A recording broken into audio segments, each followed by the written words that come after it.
समर्पण की शक्ति बहुत समय पहले की बात है। एक छोटे से गांव में एक साधु संत रहते थे जिनका नाम गुरु श्रीनाथ था। वो एक बहुत ही सजग और प्रेरणादायक व्यक्ति थे और उनकी उपस्थिति से सभी लोग प्रभावित होते थे। उनका जीवन केवल साधना और ध्यान में ही नहीं बल्कि समर्पण और सेवा में भी समर्पित था। लोग उन्हें बड़े आदर के साथ सुनते थे और उनकी बातें जीवन के मार्गदर्शन के रूप में मानते थे। गांव के बीच में एक अमीर किसान रहता था जिसका नाम रामू था।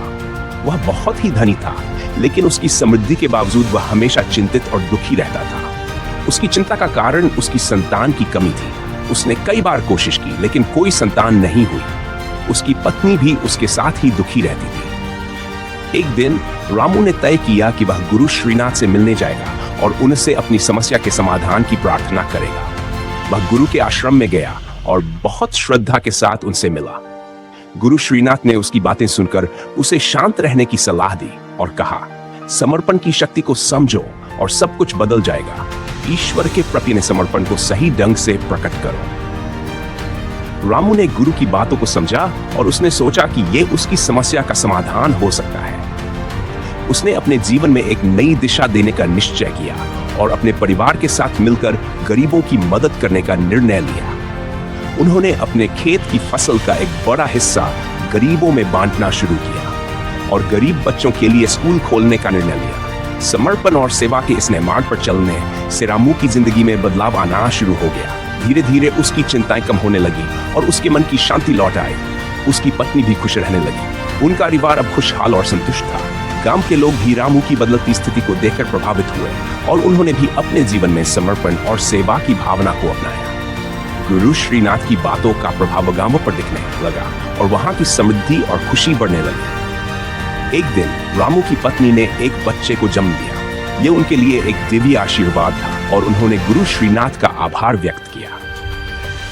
उन्होंने समझ लिया था कि समर्पण और सेवा के माध्यम से ही वे अपनी समस्याओं का समाधान पा सकते हैं। गांव में सब लोग अब समर्पण की शक्ति को मानते थे और अपनी समस्याओं के समाधान के लिए गुरु श्रीनाथ की शिक्षाओं का पालन करते थे। गुरु श्रीनाथ ने उन्हें यह सिखाया था कि जब आप ईश्वर के प्रति पूरी तरह से समर्पित हो जाते हैं और अपनी सेवाओं में सच्चे होते हैं तो हर समस्या का समाधान मिल सकता है। समर्पण की शक्ति ने रामू और उसके गांव के लोगों के जीवन को बदल दिया। वे अब अपनी समस्याओं को भगवान की इच्छा मानते हुए शांतिपूर्वक स्वीकार करते थे और अपने कर्मों में सच्चे रहते थे। यह कहानी हमें यह सिखाती है कि जब हम अपने जीवन में समर्पण और सेवा की भावना को अपनाते हैं तो जीवन की समस्याओं का समाधान खुद ब खुद हो जाता है और हम एक सुखी और शांतिपूर्ण जीवन जी सकते हैं। समर्पण केवल एक बाहरी क्रिया नहीं है बल्कि यह एक आंतरिक स्थिति है जो हमें अपने जीवन की समस्याओं को सही तरीके से समझने और उनके समाधान में मदद करती है।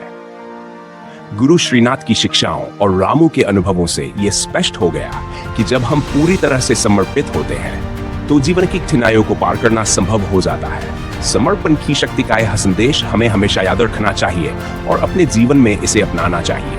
तभी हम सच्चे सुख और शांति की प्राप्ति कर सकते हैं। गांवों में सब लोग अब खुशी से जीने लगे और समर्पण की शक्ति को अपने जीवन का एक महत्वपूर्ण हिस्सा मानने लगे। उन्होंने गुरु श्रीनाथ की शिक्षाओं को अपनी जिंदगी का आधार बनाया और इससे उनका जीवन भी खुशहाल और संतुष्ट हो गया। समर्पण की यह कहानी हमें सिखाती है कि जब हम अपने दिल से किसी चीज को अपनाते हैं और पूरी ईमानदारी से उस दिशा में काम करते हैं तो हमारी समस्याओं का समाधान हो जाता है और जीवन में सुख और शांति प्राप्त होती है।